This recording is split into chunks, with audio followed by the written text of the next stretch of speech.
Rabbi, what's it called? If there's a Sephardi Baal Tshuva, is he allowed to follow all Sephardi halacha, but pronounce in the siddur like Ashkenaz? If Sephardi Baal Tshuva, okay, I think could you Sephardi Baal Tshuva, he doesn't know his father's minhagim. Okay. Okay, so he follows Sephardi halacha, but he wants to do Ashkenaz pronunciation. So absolutely, I mean, he can do any pronunciation. I mean, so maybe his father is not not Sephardic. I mean, how do you know? Maybe not like I don't know. Like some people, like Ashkenazi people, like some people that I know, they went crazy. They went crazy. They say, okay, when I follow Sephardic mincha, from where? Like no. My name is Yaakov Rosenberg, but I am you know what? I think my grandfather and he came from Turkey, but my last name is still Rosenberg. But I'm basically from Germany, but I think I'm Sephardic. Like all these things, like people imagine themselves. Mm-hmm. You understand? So I mean, it's proper to follow your father's mincha, but until you learn this father mincha, or you're not sure, you can follow the mincha of where you are basically.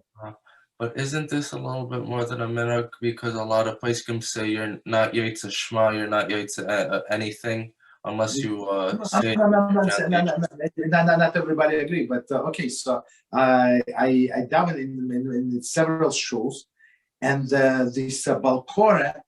Okay, I'll tell you what. So Balkora was reading Torah.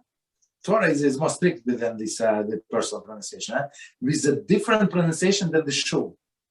And they would allow it. So I mean, for me, it's I asked Rabbi one and second one, say, oh, why would you do that? Right? Let them switch to your pronunciation of the minhag of the shul, or don't do that because not everybody agrees, as you said. For some poskim said it's like you didn't hear the Torah reading at all. I'm talking about the Torah reading specifically. I mean, so since he does not know how his father was pronounced, maybe he was brought up in a European country, right? Even he's from Greece, from Turkey, from Spain, and maybe he was following he was using the Ashkenazi pronunciation. I don't know. Mm-hmm. Maybe yes. I mean, so it's not the end of the world. Mm-hmm. So let's say I know who my great-grandfather was, and he went to Rosh then to Eretz Yisrael, but I don't know the way he pronounced. I know the way Chabad pronounces. I know the way Eretz Yisrael pronounces. So it's fine for me to choose any pronunciation?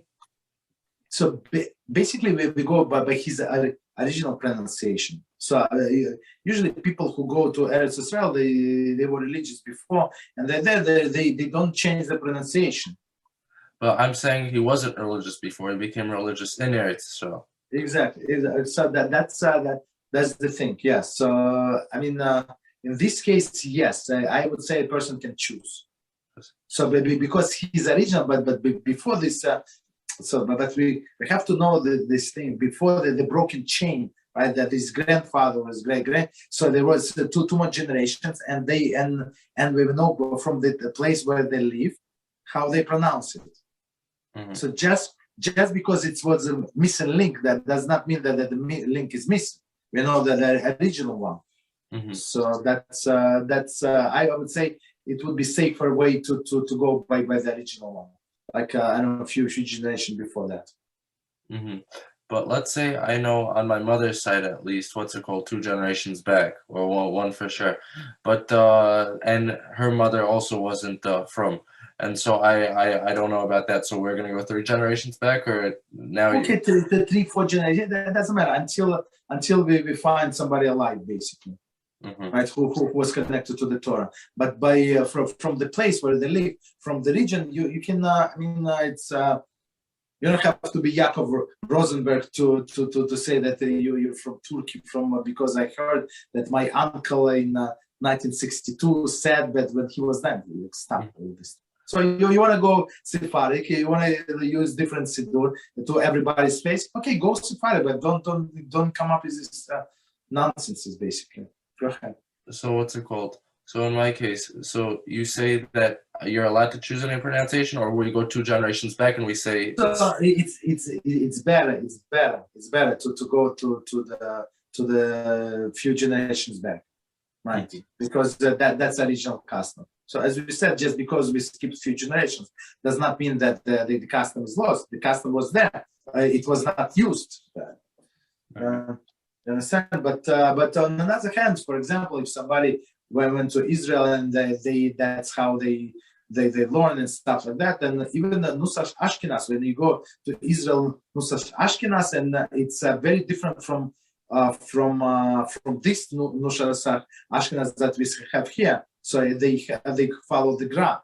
I mean, it's more like Sfard here. So the Ashkenaz there, it's like more like Sfard here, unless you go to American Ashkenaz, so they exactly like here, 100%. I went to the shuls also, it's like you never left. Very interesting. In Yerushalayim, yeah.